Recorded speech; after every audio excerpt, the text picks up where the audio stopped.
Welcome to ESGX Live, the community for education and information to inspire collaboration and action on all things to do with sustainability. With me, Nigel Lake, back this week in New York, and Paul Herman possibly in San Francisco or maybe en route east from Chicago. So who knows where San Paul is? It's a Francisco. mystery. Like, it's still in San Francisco. The last ESGX Live coming from San Francisco, perhaps for a little while.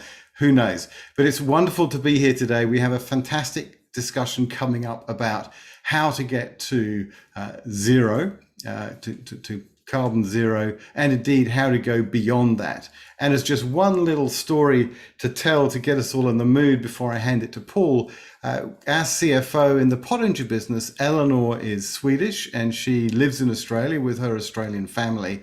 And of course, like all good Swedish parents, her parents were horrified about all the long haul travel she would be doing. And so they planted 10,000 trees. Now they had the space on some land where 10,000 trees could be planted. And being good Swedish folk, I'm sure they have done the maths rather carefully to realize that 10,000 trees is about what you need in America for 9.75 average Americans. But if you're long haul traveling Swedes, I think it probably covers about 4 exactly as intended. And for me, it was a wonderful example of something simple and practical that someone could do in their own life. Using labor, which was, I think, mostly her dad to do a lot of the planting over a period of time, but which actually delivers something very tangible. It's their land, they can see the trees growing, and it is capturing the carbon that will be coming from her family's lives and travel. So with that as my introduction and crowd warmer, I'll hand over to you, Paul, to introduce the show. Great. Thank you, Nigel. Welcome back. Look forward to continuing to hear your COP26 insights from Glasgow. So thanks for being there. And it's good to continue to make climate progress, which will be today's topic as well, of how to get to climate positive instead of climate negative that we're in today. So I'm Paul Herman from Hip Investor here in San Francisco. Nick Gower is our producer with Hip Investor based in North Carolina. And today we have an excellent panel on going climate positive. So we have David Jaber, the author of a new climate positive book, Climate Positive Business, which I'll put in the chat right now. So please check it out from Routledge. We have Carolina Leonhardt, and also Kylan Atkins-Irby from Planet Forward. So just as a quick introduction here before David gets started with an introduction to his book and the concept and the subsequent panel discussion, this has been the year of net zero. And the year of net zero is a lot of commitments by companies and other entities committing to what they're calling net zero. And the recent analysis of this during COP26 is 2/3 of those commitments are either ambiguous or insufficient. One of the other conclusions out of COP26 from the latest agreement, which dropped a phase out of coal to just a ban of coal to like a reduction of coal, but not a ban. And part of that is India and China's still continuing need for coal, is that the target is we're still not going to hit 1.5 degrees Celsius, which is 2.7 degrees Fahrenheit. It's more like 1.8 or closer to 2. So there's a lot of work to do. This is a lot of opportunity. You can see on screen the net zero's lip service to climate action that's here. We have a lot of work to do. There's positive opportunities. And there's a lot of education still to do. I've done some interviews with company executives during November, and the default is that trade-offs. And when I mentioned the McKinsey cost curve, some of you in the audience are McKinsey alumni in consulting. When you show the cost curve, there's negative cost to many greenhouse gas reduction initiatives. There's negative cost, meaning positive ROI. So we have the ability to do greenhouse gas reduction and positive return investment at the same time. So with that introduction, I want to welcome David Jaber, who's a leader in the sustainability industry and creating positive impact. David is a frequent writer and publisher, as well as social networker, as well as his consulting expertise, helping businesses become more sustainable environmentally and financially. So David, without further ado, turn it over to you, and then we'll kick it into the panel discussion. Reminder to everybody, let people know that this is available and aware. If you're on YouTube, hit the like button. If you're in the chat, share it, on social media. And if you have questions during the conversation, please ask them along the way in the chat question box. All right, David, welcome. Tell us what the latest is about going climate positive. Well, just first, thanks so much, Paul, Nick, and Nigel for hosting this session. And I would certainly agree. I think there's a lot of concern that we're not going to hit the targets. And that's why it's very important that businesses are kind of on board and have credible strategies helping drive both corporate and kind of country goals in the right direction. So as Paul mentioned, my name is David Jaber, founder of Climate Positive Consulting, and I've been an enabler of business climate strategy for over 15 years. It's my honor to be joined by Carolina Leonhardt, Senior Manager of Environmental Sustainability at Cliff Bar, and Kylan Akers-Irby, who's head of partnerships at Planet Forward. You likely know Cliff from the eponymous energy bar, and I'll let Kylan talk more about Planet Forward and how they work with software to help food processing companies. Why we're here today is that there's been an explosion of activity in business climate strategy development, and what Paul just mentioned kind of really illustrates that. One objective of this session is to help navigate between credible and less credible business strategies. My plan is to discuss that in general, and then my co-presenters will get into specifics for the food and beverage industry. And when we're talking about climate strategy, that's really rooted in greenhouse gas emissions reduction and removal. You can have different components of that, looking at climate resilience, for example, but what we're talking about here is setting goals and targets for greenhouse gas reduction, as well as the actual implementation and then kind of driving greenhouse gas reduction. Please, as we go along, feel free to enter questions in the chat. We'll strive to answer some of them real time. Hopefully, Paul, if you can kind of catch those.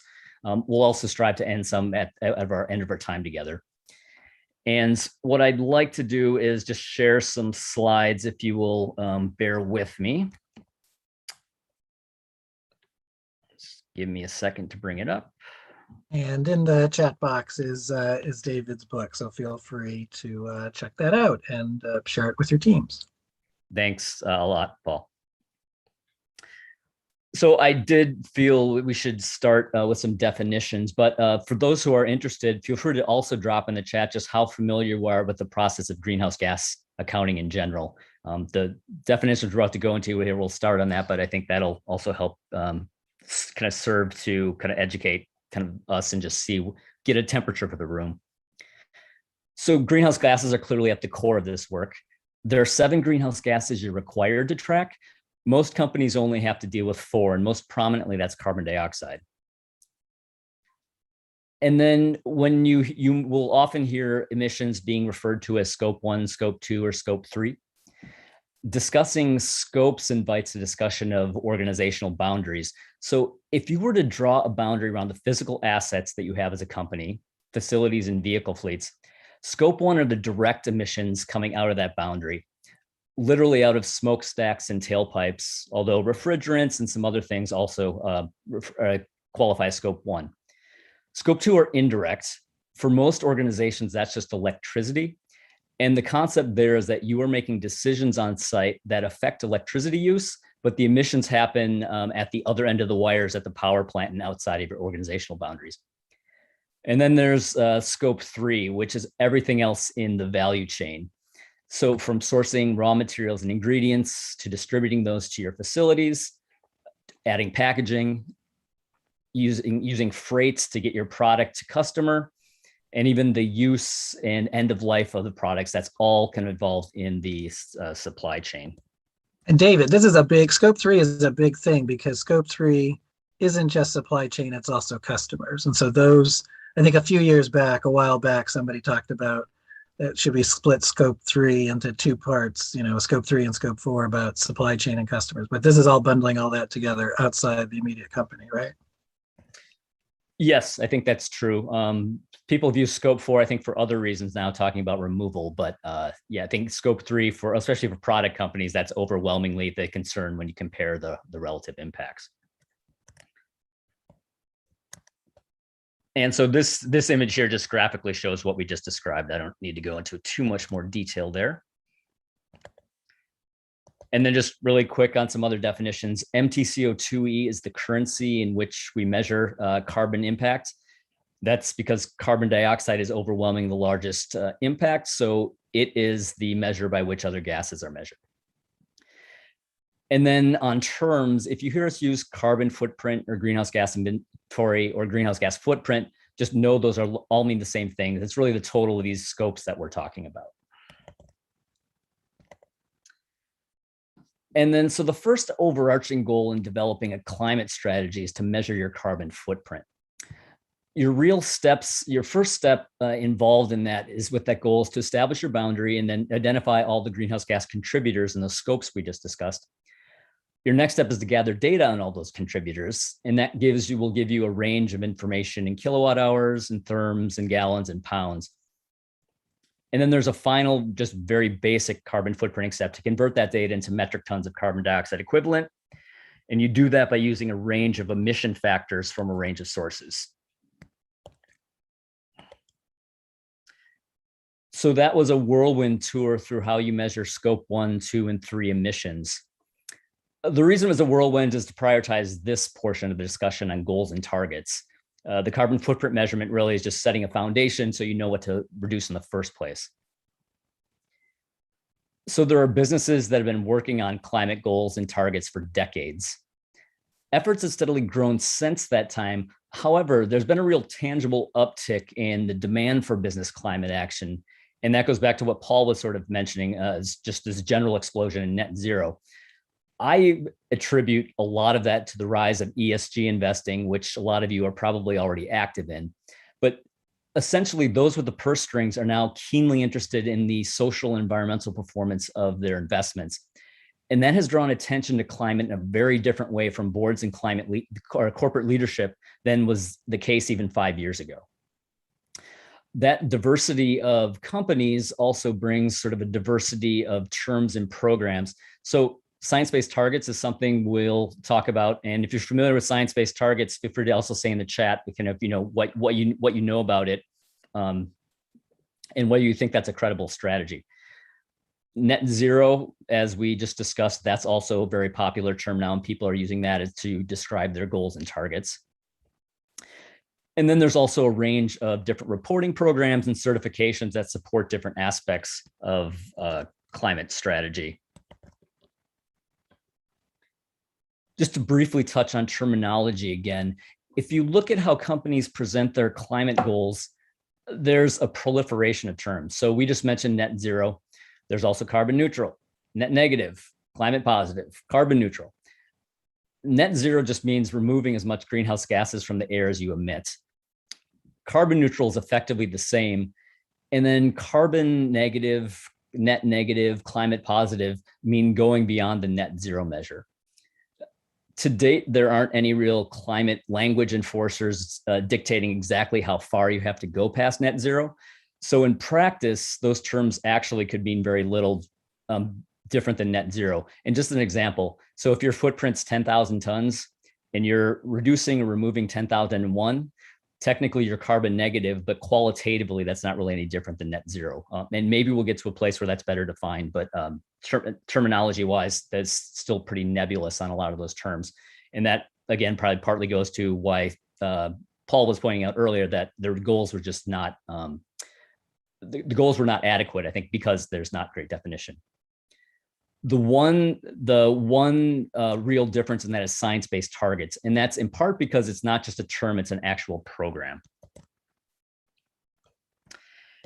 And so science-based targets, what they reflect is that if the best understanding of climate indicates we need to make dramatic emissions reductions. So whether you're a company or a country, setting targets any less ambitious than that does not make any sense. And that gives us science-based targets. The logic of science-based targets, or SBTs as they're known, is clear to over 2,000 companies now that have committed to set science-based targets. And as a platform, it's only been around maybe 5 years, but there's only been a real uptick in the last few. And so maybe let me stop there, as I think this could be a good time to bring in my co-presenters. And Carolina, if you could come off mute and turn on your camera. I think one thing that I think that would be interesting to hear from you, because many people see Cliff Bar as a leader in this space. And I know you've been very involved with crafting climate strategy and helping Cliff. So tell us, why is Cliff on kind of a climate positive journey? And, why have you set out on that path? Yeah, absolutely. And thank you for having us, and to HIP investors. So I'm going to share a little bit about Cliff Bar, our climate commitment. But first, I wanted to call out, as David mentioned earlier, that we've been working on climate for a number of years now.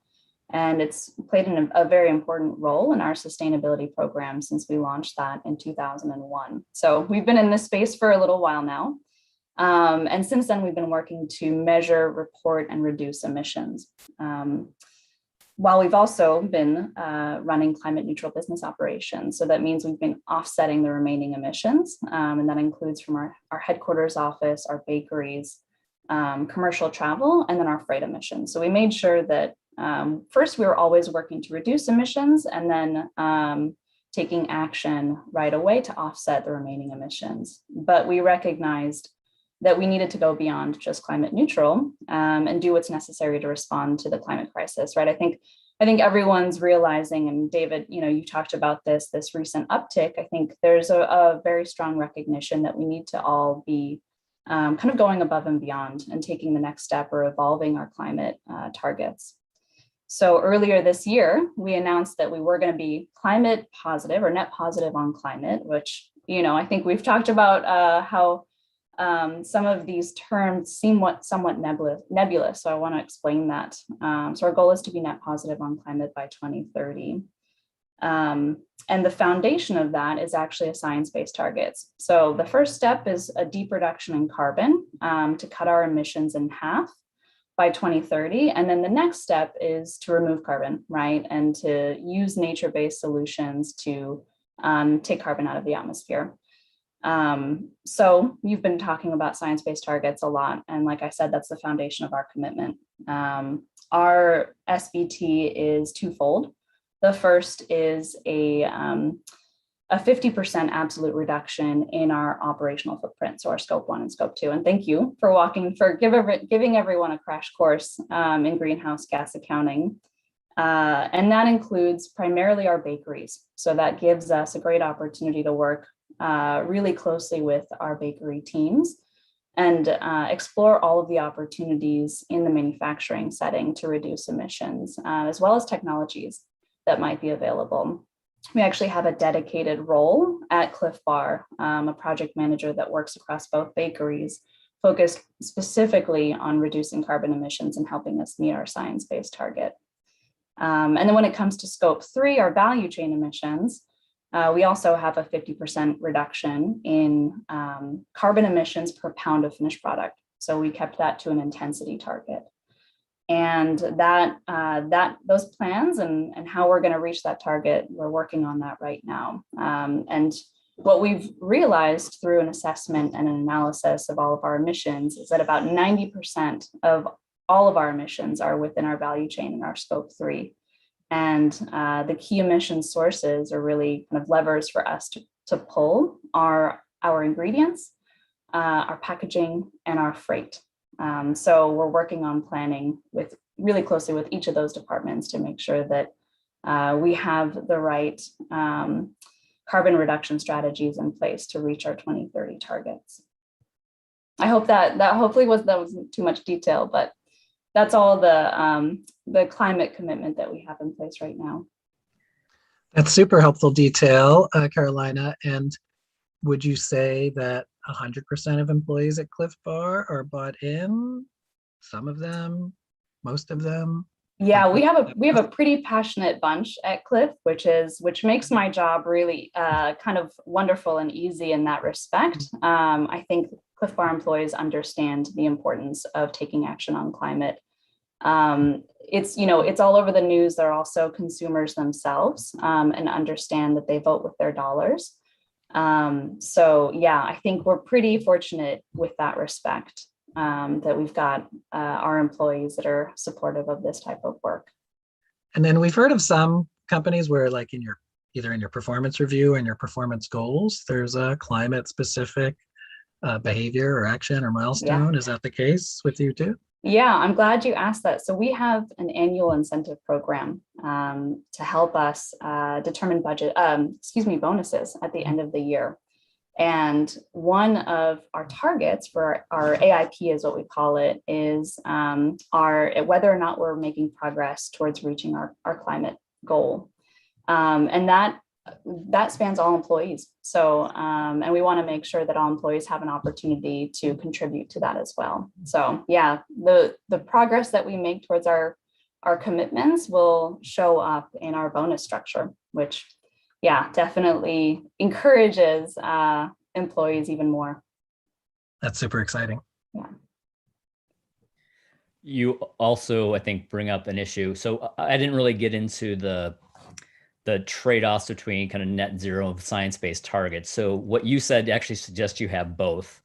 I didn't necessarily get into all the details about how science-based targets require those absolute reductions, but if you want to say more maybe about why the science-based target as well as net zero, I think that would be helpful.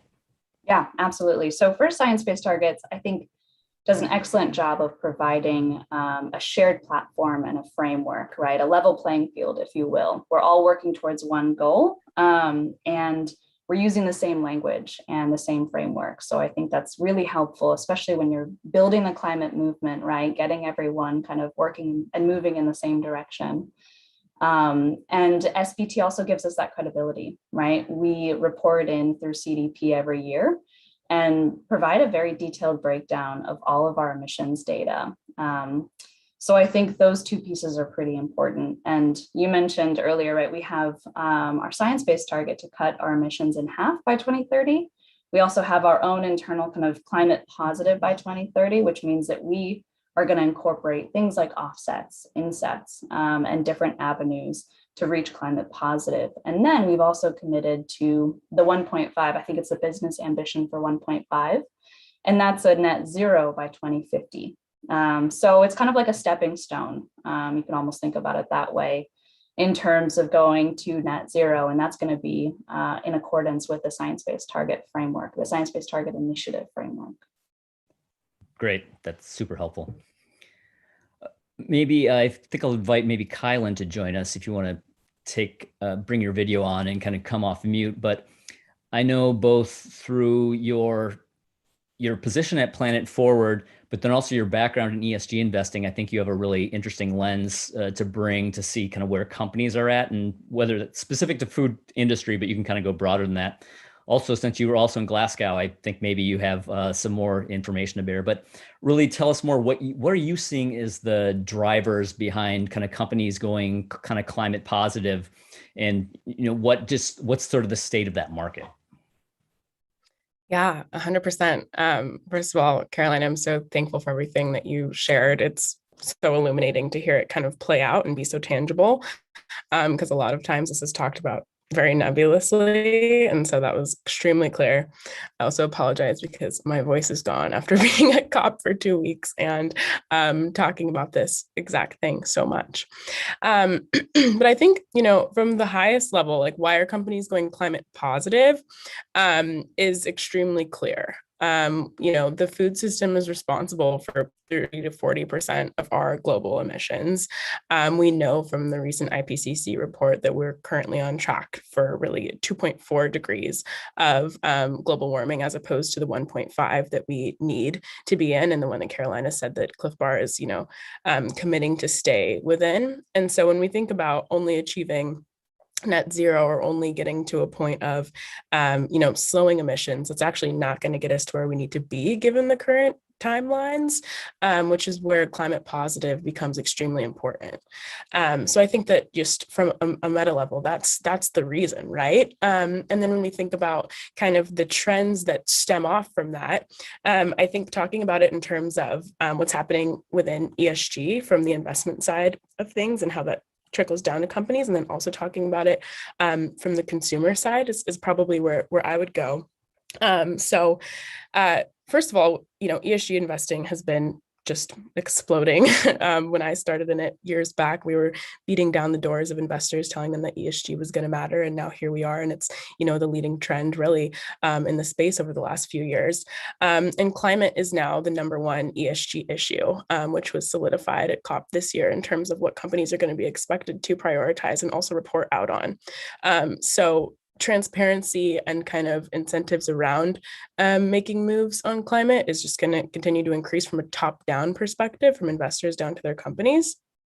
As more investors make net zero commitments, then each of the companies that they own is going to have to, again, follow up with that themselves because they are a part of their investors' scope 3 emissions. So that's a huge driver, I think. And then on the consumer demand side, I think, Carolina talked a little bit about getting buy-in from employees, but I think even just getting buy-in from leadership at companies themselves was an issue for a long time. Talking about sustainability, talking about climate action was like a values-based conversation as opposed to a business decision conversation for too long. Whereas now it's really imperative to become a climate leader in order to stay competitive in the market. So, sustainably marketed products are today less than 20% of the overall category, but they are responsible for 55% of the growth of the category for the last 5 years. So as millennial consumers and Gen Z consumers kind of rise in purchasing power, that is what they're seeking out, is brands that align with their values from a lifestyle perspective. And kind of health was a big trend for a long time, and now environmental impact is kind of the second pillar of that lifestyle alignment for consumers, which is huge. And climate is the #1 issue in terms of being top of mind for people. We're also seeing a lot of moves for transparency amongst brands. So something that you've probably heard about a lot recently is carbon labeling. Unilever committed to carbon labeling their full product portfolio across all 70,000 products. It's something that Allbirds is doing, and Just Salad was kind of the first mover in the space in fast casual restaurants. It's also being piloted for regulation in Europe right now, and something I'm working on actually at Planet Forward and getting state governments in the US to sign on to really be able to empower consumers with carbon literacy so that we can start to think about these things more critically in the purchasing decisions we make. So overall, go ahead. And then, so carbon labeling, is that coming up with just that footprint of their product, or is there what would all be involved with that? Yeah, absolutely. So carbon labeling, I think the easiest way to think about it is the equivalent of a nutrition label, but for the climate impact of the products we buy. There's still kind of some debate as to exactly how it'll be carried out, whether it's strictly, a numeric footprint versus a more qualitative label that gives consumers some context as to what this label means. We wouldn't really know what calories mean in absence of the 2,000 calorie a day guidance in terms of a person's daily, calorie allowance. And the World Resources Institute has done a lot of work on what the average carbon footprint for the American diet should be to align to science-based targets. So that's something that we could use to ground that work. But yeah, that's really the idea. And it's happening across fashion, it's happening across beauty and personal care and food too. So I think that's actually really exciting. Paul, did you have any questions that raises for you? I just had a couple of add-ons here. So you were talking about early movers, Kylan. One of them was Timberland. So they were one of the first to put a eco label in the spirit of a nutrition label on their boots and shoes back in the early 2000s. We actually put this in the first tip investor book in 2010. And do you have information on how either there's a premium price that could be charged for companies and make more revenue, or B, what market share increase it might lead to that helps then support people taking action to persuade their company to do this? Yeah, I mean, today there was a study done by NYU on kind of consumer sentiment around sustainable products, which said that on average, people are willing to pay up to 40% more for sustainably marketed products. And that's kind of current day. I believe that to be true, but I think that that will increase as we start to see a number of trends take place. A lot of retailers are making moves to actually be able to amplify brands that are more sustainable. There's something called the Regenerative Coalition that started to work on getting dedicated shelf space in stores like Erewhon and others for regenerative products. I think that's going to, lead more consumers to purchase those types of products. But I think more importantly, actually, is kind of the rise of e-commerce as it relates to where people buy their food. We're seeing more and more kind of consolidated platforms being the places that people make purchases. A lot of people buy delivery now coming out of the pandemic. And with that, there's way more opportunity for kind of data transparency in driving your purchasing decisions. You can filter for carbon neutral brands. You can filter for sustainable or regenerative or climate positive. These are all kind of things that can be very, very, that can be substantiated down the pipeline. So I think we live in a data-driven world. These are all going to become more clear differentiators between products. So I think that those premiums will only increase as people have more ability to decipher between the brands that they support. Yeah, the NYU site has a lot of research. You can see that in the link. And one of the headlines is that the growth in market share in CPG is being driven by products that have a higher sustainability profile. What happened in Glasgow? Was it positive, negative, neutral? Tell us what happened on the ground. What happened on the ground is I got destroyed, people. That's what happened. I'm so tired. But to be honest, my and I shared this with David and Carolina, because we spoke last week while I was there, that my feelings were actually very different than what was reported out in terms of kind of sentiment and outlook. I, for one thing, have spent the majority of my career on the private side in terms of in private equity, ESG investment, and now working in climate tech. And so I may be biased given that I wasn't really banking on strong country level commitments coming out of COP as the number one takeaway. I'm really bullish on individual collaborations that will come out of COP. I met with a number of US senators on carbon labeling while there and got a lot of exciting kind of takeaways as to what will happen from that, and was able to meet people in our space just at a rate that would probably take me a year, just from home and Zoom meetings. So I think that it was really just an accelerant to the work that's already being done every single day, and people that are dedicating their lives and their careers and their companies to fighting climate change. So I personally feel more energized than ever, but that's because I really believe in the people that are dedicated to this, and I think that them all coming together at COP was really, really a great time. So you'd say a high multiplier factor is people taking action, networking together, meeting in person, finding new ways to take action together. Yeah, I mean, climate change is when we think about it, like climate tech, climate solution space, it's not typical business, right? This is not a place where competition exists. There is more climate change to fight than any of us are individually capable of taking on. And so it is deeply important to have collaboration.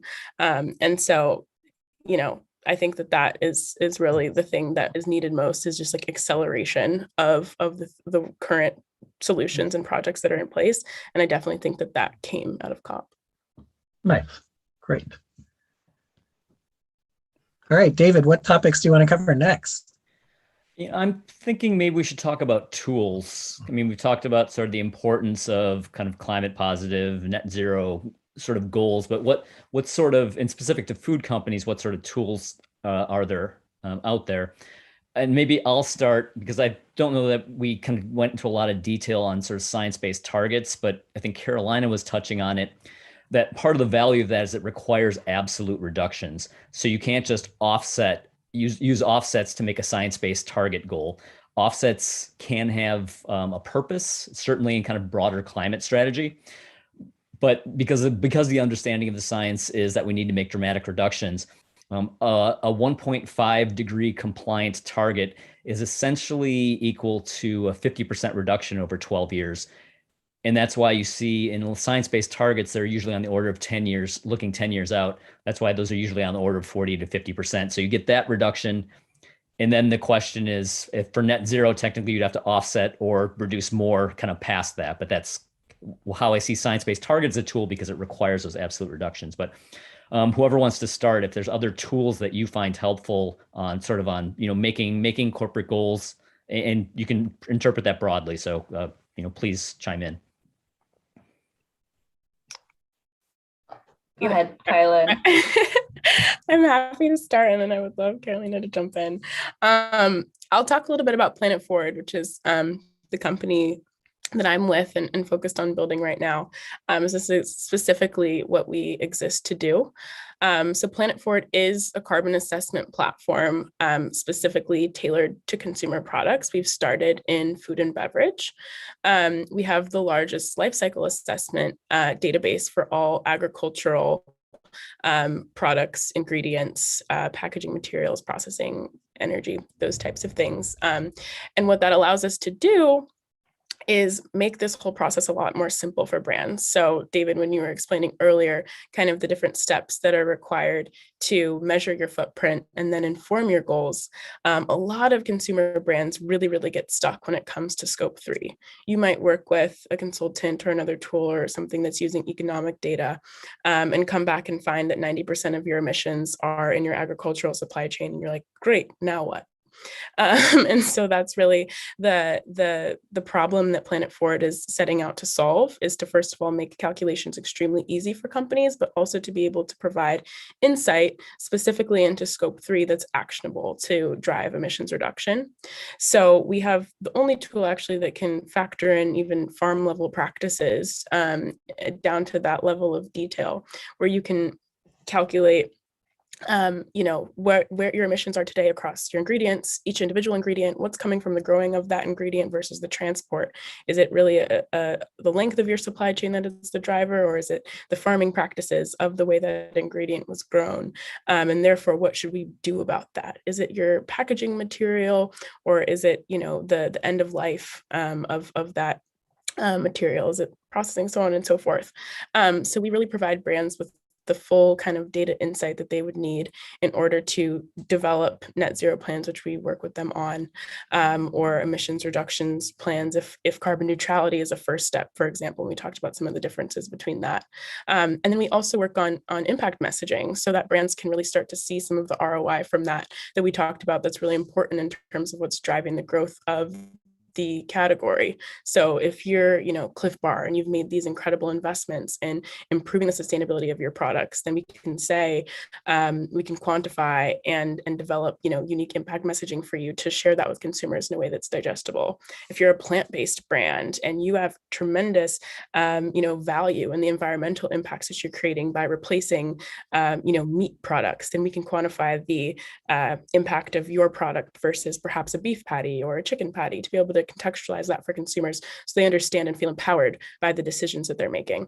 So that's what Planet Forward's focused on, and we're constantly building out our database to be more helpful and more robust. We have an in-house LCA team that's working extremely hard all the time to continue to grow that database and make it more accessible for the brands that work with us. So I think that we're a good resource and also, fun people to work with, I like to think. So we actually we've worked with Cliff Bar through Clean Metrics and things in the past. So, and David, so we're all in good company here. Yeah, I think that's excellent, Kylan and the Planet Forward team. You guys do excellent work. So thank you. And I feel like I would add to that. Well, let me maybe just elaborate from our perspective as a food company in this space, right? Having set a target and needing to really understand all of our emissions across scope 1, 2, and 3, and what the levers are that we're going to pull. I'd say it's a suite. It's going to be a full suite of tools, tactics, and programs that I think companies will have to use in order to address their emissions. I'd say as far as tools go, right, I think that depends on the company and where your emissions lie. Number one is understanding, right, and finding out where your key sources are. And then from there, deciding on which tools you're going to use to track and project and forecast out emissions. And then, for us, we use a number of different things. We have an internal tool that, David, you're very familiar with, that does a lot of kind of manipulation of data and understanding actions that we might take and the implications on our emissions over the next 10 years. We also use a cloud-based metrics management platform right now, that's Salesforce Sustainability Cloud, to essentially translate our energy usage and other activities into carbon dioxide emissions. But then what I wanted to touch on is it's not just tools, right, but it's also programs and platforms that organizations can sign on to or use as resources. At Cliff Bar, we rely on a number of nonprofit partners and third-party platforms, because really at the end of the day, we can do a lot of great work in our own organization, but we want to make sure that we're part of the broader movement. And really, there's so much information and education we can receive being a member of those organizations. So a few that touch really directly on climate that we're participating in, the EPA has a number of programs like the Green Power Partnership and EPA Smart Way for freight emissions. Those are two really excellent programs. We also are committed to the climate group commitments, RE100 and EV100. So that's one way for companies to get out there, make a commitment, and then speak to the commitment that they've made aligned with a third-party platform. You might have to define RE100. Sorry. RE100 is a 100% renewable electricity commitment. So we have a commitment at Cliff to use 100% renewable electricity for all the electricity that we use. And that includes both on-site generation as well as renewable energy credits. And EV100 is tied to the electrification of transportation. And we have a commitment to electrify essentially our fleet and have 100% EV vehicles, as well as set up additional charging infrastructure where we have a physical location. So those are 2 out of 3, I believe, climate group commitment platforms. And then you also have internal initiatives and systems. We have one at Cliff Bar that we've used for many years that was developed in 2014. We initially called it the 50/50 by 2020 program, and it's a green power program that essentially asks our supply chain partners to use renewable electricity on our behalf for our services or the products that they make for us. And that was just an internal, system and program that we created, but it's worked really well and has really gotten the conversation around the renewable electricity in front of our supply chain partners so that we can start working on essentially reducing our footprint within our supply chain. You also picked up, I was including programs under tools. That was kind of broadly. And you, I think, hit on a lot of the ones that come to my mind. I think in addition, actually a CDP report might seem like it's sort of an onerous questionnaire on the receiving end, but actually I've found that it helps companies, I've seen it motivate companies to actually start an ESG committee because they wanted to, a big customer asked them to respond to the CDP, and because they didn't have all the information, they had to do a lot of mobilization around it. That's right. So it's interesting to see how customers are kind of use that up for their supply chain, and it kind of drives a lot of activity. Mm-hmm. The other group that I actually think has a lot of promise, although I haven't availed myself of it directly, is a Renewable Energy Buyers Alliance. And I think for companies who have a large scope 2 footprint, that the electricity part of your footprint, this is a group of organizations, like a membership organization, but you sign up and you listen, you find out about sort of best practices and sort of procuring renewable energy. You can certainly install on-site, but if you don't have space or money or any number of other factors just don't allow that, you can look at power purchase agreements off-site. And I think they have a lot of expertise in that group to literally help you kind of sort through, the different approaches to take around procuring renewable energy. Maybe I'll throw it back to you, Paul, to see if you have any kind of thoughts that you want to add.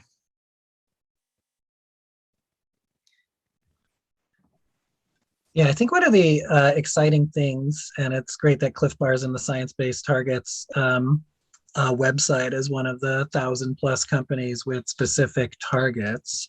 And those range from like a 1.5 degree Celsius world, a 2.0 Celsius degree world. These don't sound like big deltas, but if your personal body temperature were 1.5 degrees Celsius or 2.7 degrees Fahrenheit higher, your 98.6 would be 100.5 degree fever. So these are, sometimes that helps as a messaging to get it across of, if these temperature changes happen to your personal body temperature, because your body's in balance, the earth is in balance, it's getting out of balance. So it's great to see those science-based targets. I'd be curious to know, Carolina and Kaylin and David, from your experience, how, David, at the beginning, you talked about scope 3. I'd be curious to understand how deep into the supply chain, tier 1, tier 2, tier 3, anything from scorecards or metrics or incentives go. And then also on employees, many employees have a 401k at work, and that could be sustainable. It could be fossil free. The Department of Labor is updating its guidance on bringing that back, which got pushed to the back of the line in the last administration and is coming back, forward like it was under Obama and Tom Perez and now Joe Biden. So what other tangible implementations have you seen in real life and that are pushing the envelope, like a supply chain incentive or a sustainable 401k? I won't have a lot to share on the 401k side, but I can talk about the supply chain. So if we're specifically talking about food companies here, Caroline had mentioned like basically the big impacts for a lot of companies that are in that situation. There's ingredients, there's packaging, and then there's freight. So Kylan mentioned Planet Forward does life cycle assessments, and I saw you also put that in the chat. The idea there is that when you buy some sort of product, by using a life cycle assessment, it'll give you a good estimate of what the carbon footprint of that is. And so life cycle assessment is kind of used as a way so you don't necessarily have to go all the way up, tier 2, tier 3, kind of back up into your supply chain. Best practice on working with suppliers is to use actual data. I don't want to say criticism. A lot of us use life cycle assessment, and I'm certainly a big advocate of it.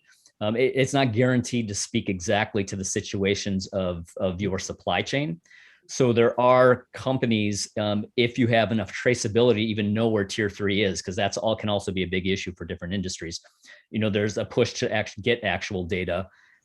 And at that point, it's kind of a question of actually, how much time and money do you have to invest in getting that data versus your other options? I think it's just sort of an optimization that needs to happen in terms of understanding, okay, so what data do we have? How certain is it?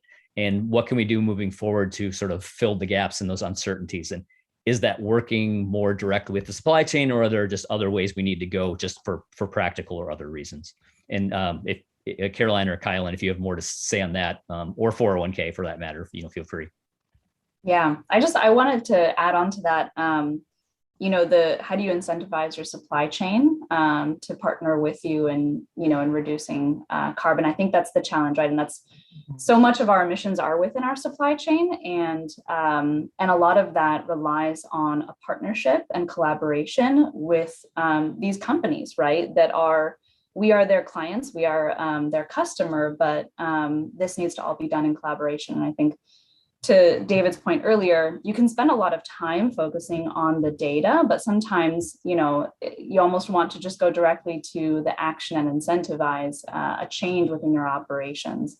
And I'll reference again the 50-50 program, because that's exactly what we did. I think we said very simply, we don't need to know all of the electricity that you're using. We don't need to know, your full carbon footprint. We just want to know that you're using green power on our behalf.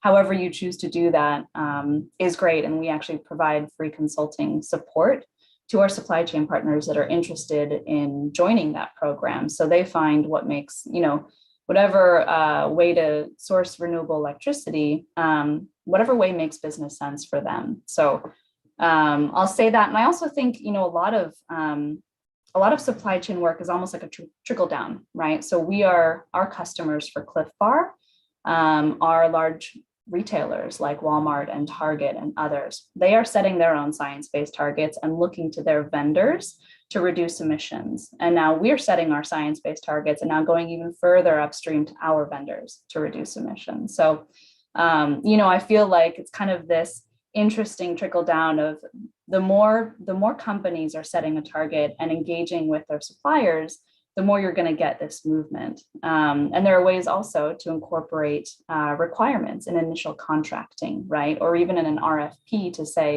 to ask whether or not the company that you might be working with has a climate target, is using renewable electricity, or is even open to working with you on establishing a program, right? Or reduction activities. So asking those up front, which we're starting to do within our own contracts and RFPs, and then also requiring it, right? And checking in with your supply chain partners as you're working with them.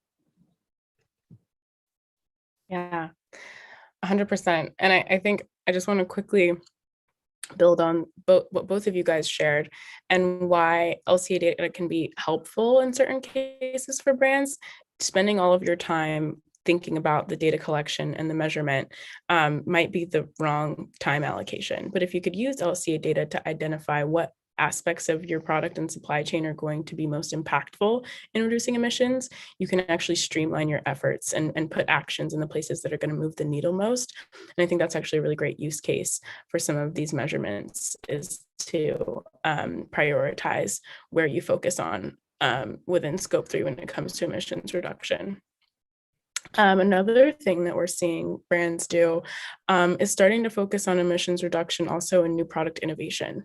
As you guys, as you develop new SKUs or new products, you also have a tremendous ability to actually build more sustainably from the start, where it's, quite difficult to move backwards in time and start to work with existing suppliers to change their practices.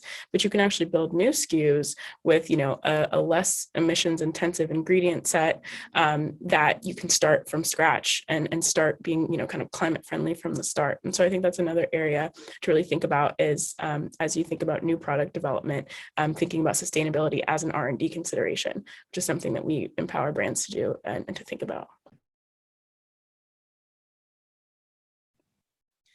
So I don't see any questions in the chat. I know we're getting close to time.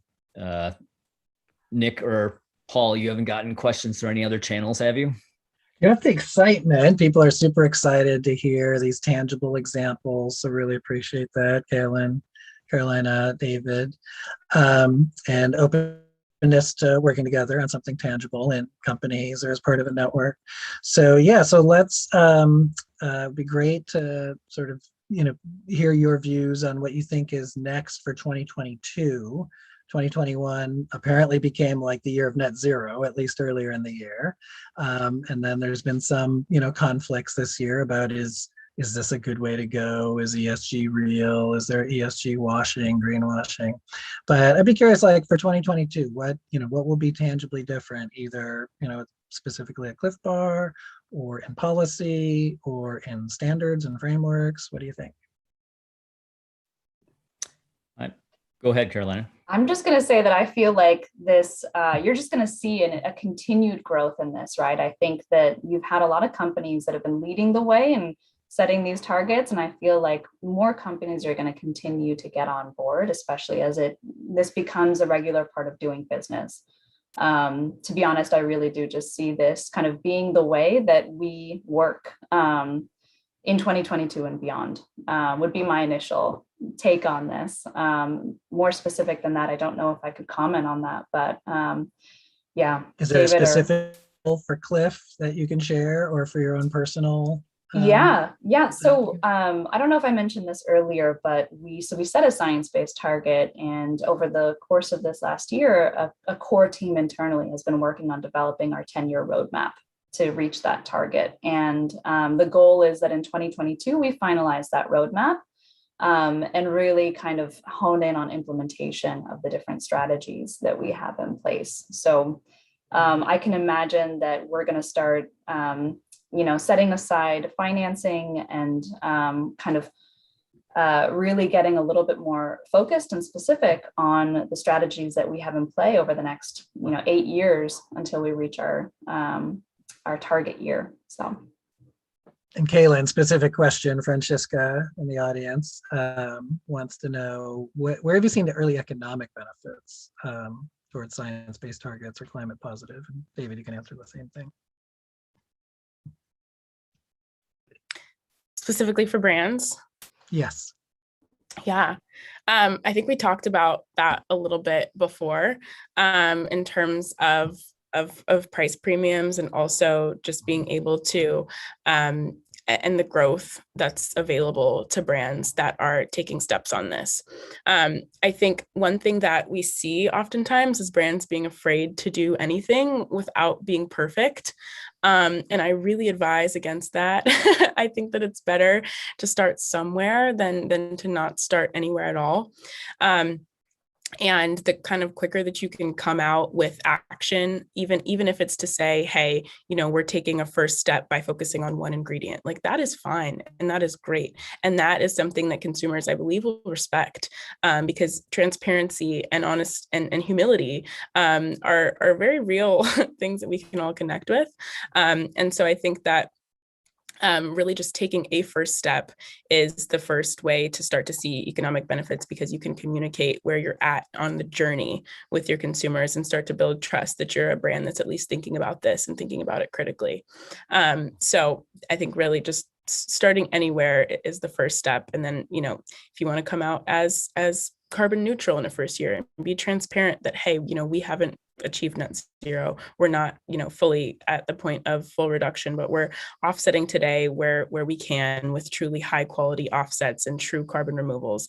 That's a first step perhaps as you think about and figure out exactly how to reduce as best as possible, not a Band-Aid. But there's really just taking any first step, I think is the best way to get started and the best way to start to see impacts from that, in terms of communicating it to the consumers that are looking to you to start to make a move. Yeah, I'll reiterate, those are great themes, Kaylin. Transparency, performance, and then accountability. Those are great themes to follow. All right, David, as we culminate this discussion with this most excellent panel, taking action, not just talk, but real action and words, what would you say either about 2022 or early results for people to help build momentum and with their own communities and organizations? What we've already seen in the last third of 2021, and I expect it to go to 22, is a lot more rigor around net zero. Mm-hmm. In part response to criticisms that net zero wasn't clear if you could just offset everything or you actually had to make reductions. The UN Race to Zero, which launched a lot of this, they issued credible net zero, and they issued this document called Get Net Zero Right that basically emphasizes a 50% reduction in emissions by 2030, because they're trying to align that back to 1.5 degrees Celsius. And then science-based targets, because I think it also saw kind of the concerns around net zero, came out with its own net zero guidance in September. And what that calls for is a 90% reduction in overall emissions by 2050. And I think the assumption is there you have a residual 10% of emissions that you wouldn't be able to get rid of. So they're calling for like permanent offset, or permanent removal, which is a bar that a lot of offset projects wouldn't necessarily hit. So I think they're pushing pretty hard and toward that level of rigor. I'm sure we're going to see companies do offset, because you can have like nature-based climate solutions that have a lot of co-benefits. And I think those are great things to encourage, but just know that net zero will have more rigor for any company that's going to try to credibly pursue it. More rigor, love to hear that. Definitely, it's a core aspect of what we do at HIP, analytical rigor, and then collaborative entrepreneurship and solutions. So I want to thank everybody, Kaylin, Carolina, David, for this in-depth conversation about taking action to go climate positive and to strive to not only net zero, but absolute zero, not just, otherwise we'll risk that temperature in the future. And thank everybody for joining today, being so interactive and engaging. Please feel free to share this with your own communities, the ESGX.org webinars. Next week is US Thanksgiving, so we're going to skip ESGX next week. We'll be back on November 30th. We'll have our monthly green jobs report. showing, once again, we're not yet building back better. We're adding extractive jobs faster than we're adding green jobs. So tune in for more details there. And then we'll have, of course, looking forward to December, we'll have some final ESGXs before the year is up. If you have ideas, feel free to write in, or suggestions for what you want to hear or who you want to hear from, or if you want to lead a conversation like yourself. So, David, with his new book, they encourage you to read about climate positive business, did that as well. So thanks again for joining ESGX, and we'll see you next time. Thanks, everybody.